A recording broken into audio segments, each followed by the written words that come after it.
ማንቸስተር ዩናይትድን ይመለከታል። ማንቸስተር ዩናይትድ ያው ለሁለት ሳምንት አካባቢ አርፎ የፊታችን ሰኞ ከኤቨርተን ጋር ጨዋታውን ያደርጋል። በፕሪሚየር ሊጉ በሂል ዲኪንሰን ስቴዲየም የሚደረግ ጨዋታ ነው። መልካም ዜና ተሰምቷል። ሜሰን ማውንት ከጉዳቱ አገግሞ ከ3 ሳምንታት ከቡድኑ ጋር ካለመኖር በኋላ ለዚህ ጨዋታ እንደሚደርስ ተረጋግጧል። ማቲያስ ዲሊትም ብዙም የሚርቅ አይደለም፣ በጥቂት ቀናቶች ውስጥ እንደሚቀላቀል ታውቋል። ሜሰን ማውንት ግን አገግሞላቸዋል። ይሄ ለማንቸስተር ዩናይትድ መልካም ዜና ነው።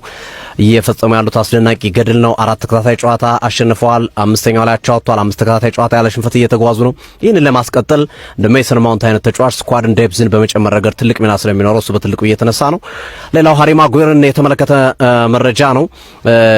ሃሪ ማጉዌር በማንቸስተር ዩናይትድ የሚያቆየው ኮንትራት ላይ ንግግር መጀመሩ እየተነገረ ነው የሚገኘው። ተጫዋቹ ሊለቅ እንደሚችል በተደጋጋሚ ሲነገር ነበር። ነገር ባለፉት ሳምንታት ያሳየው አቋም ከአሌሳንድሮ ማርቲኔዝ ጋር የፈጠረው ጥምረት ድንቅ መሆኑን ተከትሎ የተጫዋች በትልቁ እየተነሳ ይገኛል። ተጫዋቹ በማንቸስተር ዩናይትድ እንዲቆይ 1 ዓመት የማራዘም ማንቸስተር ዩናይትድ በነገራችን ላይ አክቲቬት ማድረግ ይችላል። 1 ዓመት መብት አለው ማንቸስተር ዩናይትድ የተጫዋቹን ኮንትራት በ1 ዓመት ማራዘም ይችላል እና ቢያንስ እሱን አክቲቬት ለማድረግ እየተዘጋጁ ነው። ግን አሁንም የደሞዙ ጉዳይ ጥያቄ እያስነሳ ነው። 180,000 ፓውንድ በሳምንት ነው የሚከፈለው።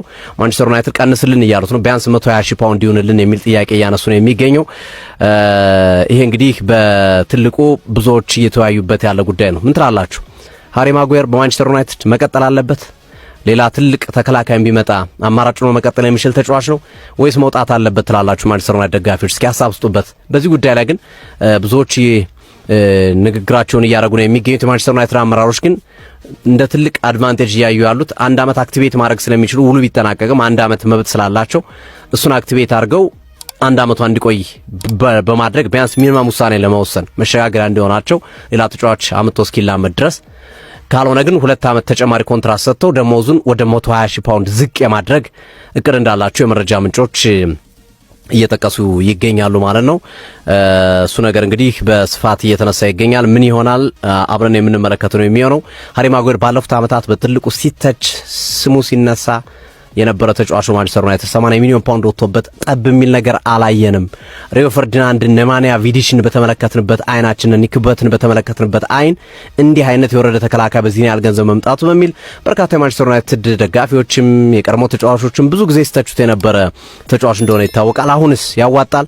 ለጊዜው መፍትሄም ቢሆን ለሽግግርም ቢሆን ሃሪ ማጉዌር እያሳየው ያለው አቋም በእርግጥ አሁን ላይ ጥሩ ነው ያዋጣለው የሚለው አሁንም ጥያቄ እየተነሳና ብዙዎች እየተወያዩበት የሚገኝ ጉዳይ ሆኗል።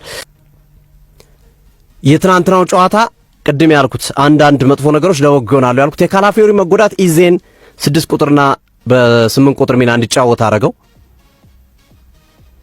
ሳካን የኦዲጋርድን ሚና ወስዶ 10 ቁጥር ላይ ነው ሲጫወት የነበረው ሳካ ወደ 4-2-3-1 የተጠጋ ጨዋታ ነበር ሲጠቀሙ የነበሩት አርሰናሎች።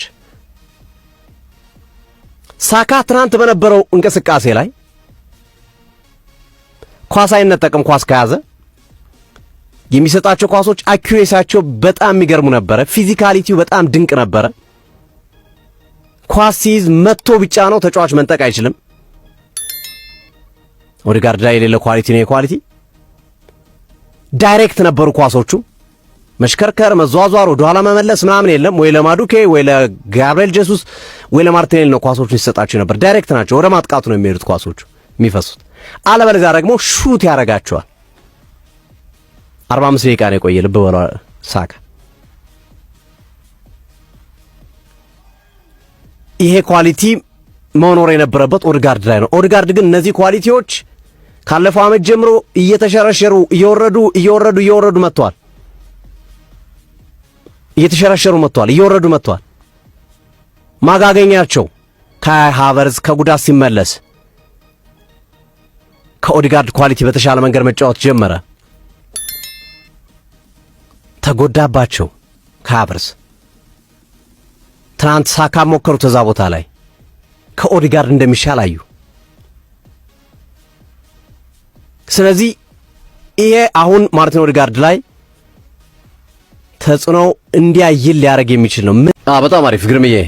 እንግዲህ እኚህን ሰው የማያውቃቸው የለም። ኤሎን መስክ ነው ላይ ዓለማችን ላይ ቁጥር 1 ሀብታም ሰው ናቸው። ሀብታቸው 852 ቢሊዮን ዶላር ላይ ደርሷል።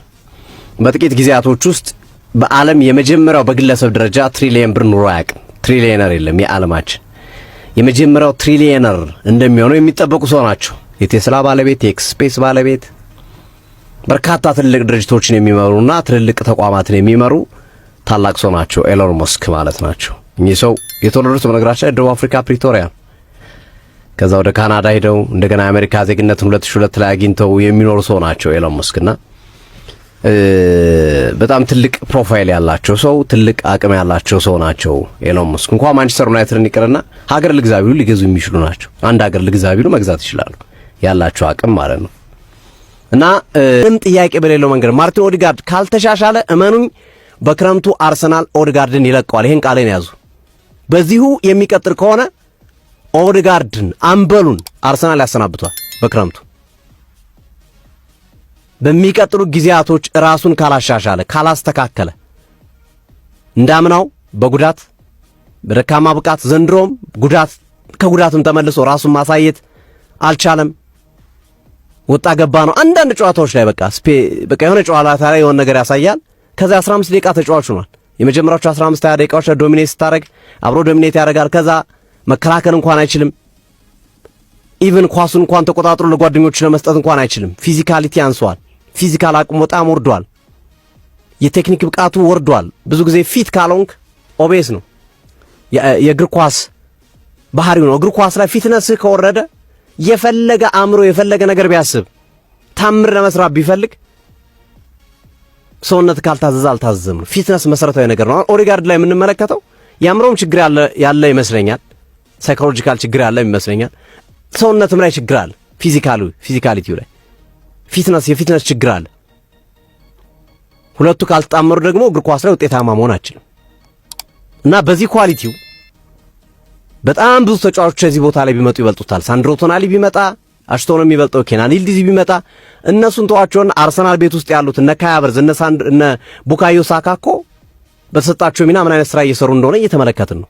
ኦዲጋርድ የቦታው ማስተር አድርጓል ተብሎ የሚታመነው ተጫዋች ያልሰራውን ነገር እየሰሩ ያሉበት ሂደት ነው ያለው። ኦዲጋርድና አርሰናል አይመስለኝም ከክረምቱ የዝውውር መስኮት በኋላ የሚተካ ተጫዋች ይመስለኛል ማርቲን ኦዲጋርድ። ከዛሬው ምሽት የአውሮፓ ቻምፒዮንስ ሊግ ጋር ተያይዞ ኦፕታ ፕሪዲክሽኖች አስቀምጧል። ያው ኦፕታ በየጊዜው ያሉ ነባራዊ ሁኔታዎችን ግምት በማስገባት ዋንጫውን ማን ይወስዳል የሚለውን ይገምታል። ኦፕታ የአውሮፓ ቻምፒዮንስ ሊግን የዘንድሮን ዋንጫ ሩብ ፍጻሜ ለአርሰናል 85% ነው የሰጠው። ሰሚ ፋይናል ወይም ግማሽ ፍጻሜ 64% ሰጥቶታል። ፋይናል 46% ዋንጫውን ይወስዳል ብሎ 30% አርሰናል በቀዳሚነት በአንደኛ ተራ ቁጥር ላይ ተቀምጧል። ስለዚህ ከመቶ ዋንጫውን ይወስዳል ተብሎ በኦፕታ የሻምፒዮንስ ሊግ ፕሬዲክሽን ላይ አርሰናል በ30% በአንደኝነት ተቀምጧል። ባየር ሙኒክ 14% ሁለተኛ ደረጃ ላይ የተቀመጠ ቡድን ነው። ዋንጫውን ይወስዳል ተብሎ 14% የተሰጠው በኦታ ሁለተኛ ላይ ነው። ማንቸስተር ሲቲ 10% ሶስተኛ ደረጃ ላይ ተቀምጧል። ሊቨርፑልም 10% ልክ እንደ ማንቸስተር ሲቲ፣ ነገር ግን ባመጣጣቸው ላይ ለምሳሌ ማንቸስተር ሲቲ ለኳርተር ፋይናል 67% ሲሰጠው ለሊቨርፑል 73% ነው የተሰጠው። ሰሚ ፋይናል ላይ ለማንቸስተር ሲቲ 33% ለሊቨርፑል ደግሞ 41% ነው። ፋይናል ላይ ለሁለቱም 20% ነው። ግን ዋንጫውን ለመውሰድ ለሁለቱም 10% ነው የተሰጣቸው። ቼልሲ 7%፣ ባርሴሎና 7%፣ ፓሪስ ሰን ጀርመን 5%፣ ኒውካስል ዩናይትድ 3%፣ ኢንተር ሚላን 3%፣ ቶተንሃም 3%፣ ስፖርቲንግ ሊዝበን 2%፣ ሪያል ማድሪድ 2%፣ አትሌቲኮ ማድሪድ 1%፣ ቦሩሲያ ዶርትመንድ 1%፣ ቤንፊካ 1% ተሰጥቷቸዋል። ለዋንጫው ቅድመ ግምት የተሰጣቸው ክለቦች እነዚህ ናቸው። ከባድ ይመስለኛል ከዚህ በኋላ ፓሪስ ሰን ጀርመንና ኦስማን ዴምብሌ አብረው የሚቀጥሉ አይመስለኝም። ሌሎች አማራጮችን ማየት መጀመራቸው እየተነገረ ነው። አንዳንድ መረጃ ምንጮች ሊቨርፑልና አርሰናል ቀዳሚ የወኪሎቹ ምርጫ ሆኗል ተብሏል። የኦስማን ዴምብሌ ወኪል ሁለቱን ክለቦች ቅድሚያ ሰጥቶ ሊያናግራቸው እንደሚችል እየተናገረ ነው ያለው። ኦስማን ዴምብሌና እንደዚሁም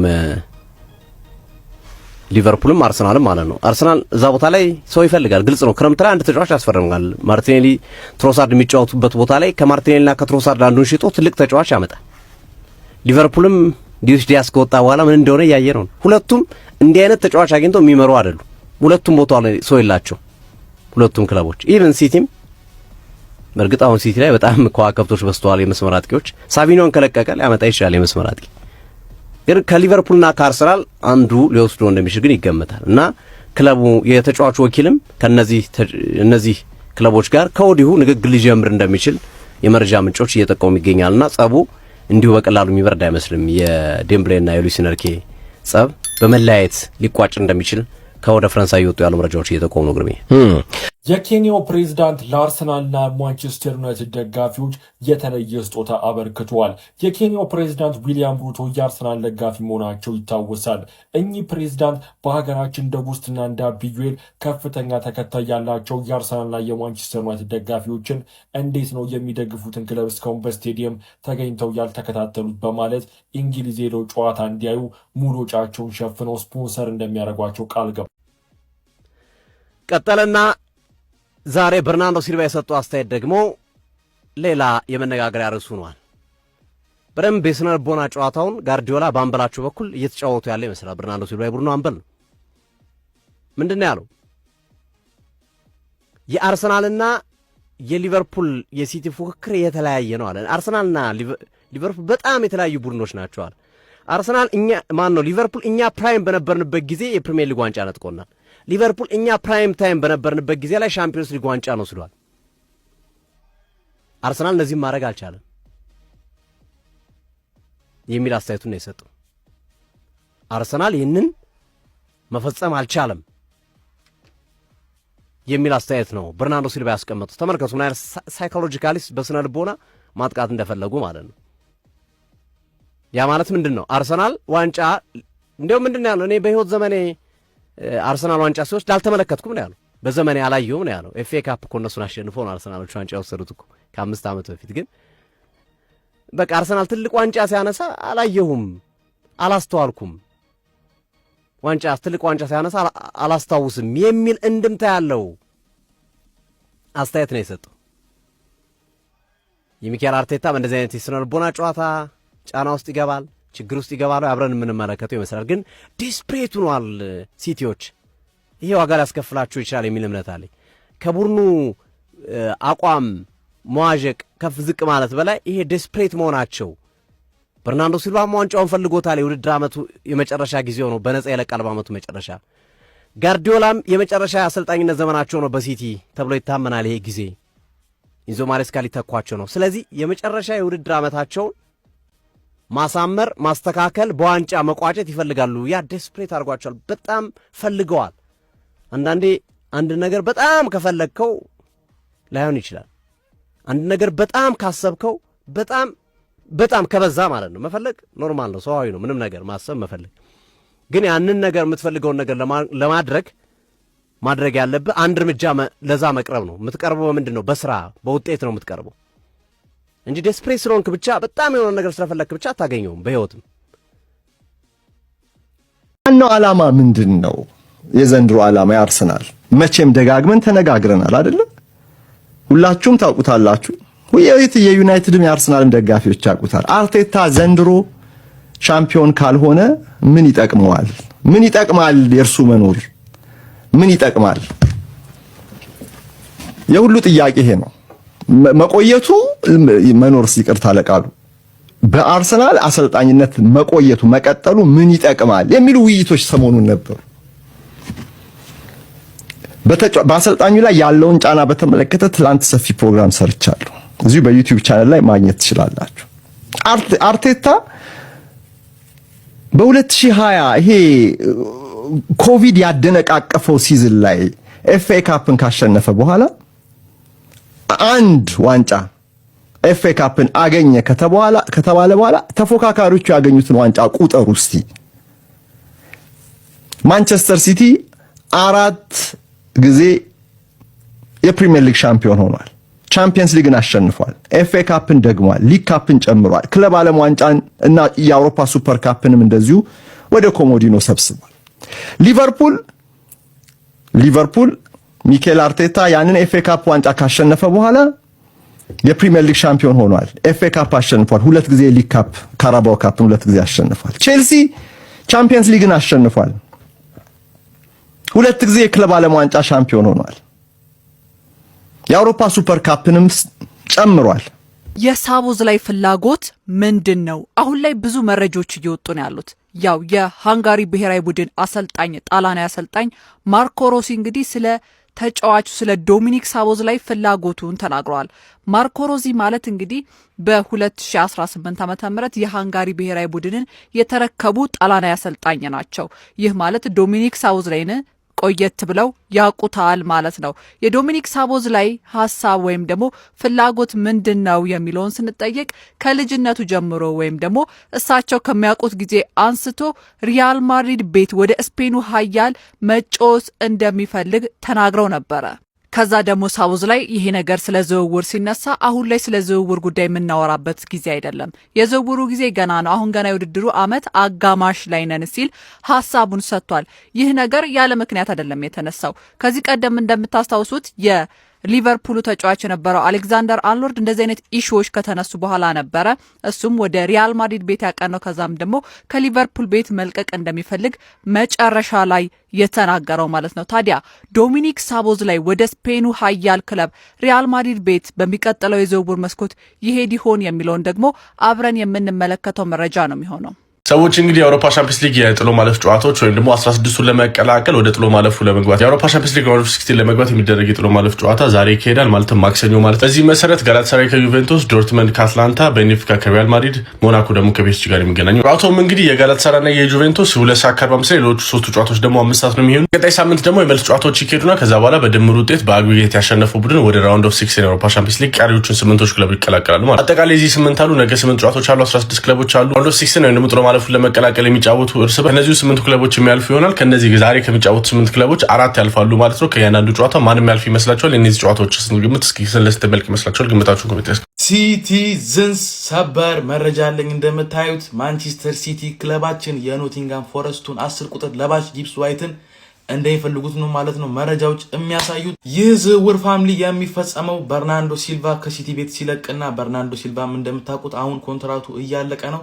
በርናንዶ ሲልቫ ከሲቲ ቤት ከወጣ ማንቸስተር ሲቲ ጊብስ ዋይትን ይፈልጋል። ፎረስት ደግሞ አሪፍ መላ ነው የሚጠይቁት። መላው አለን፣ ችግር የለም።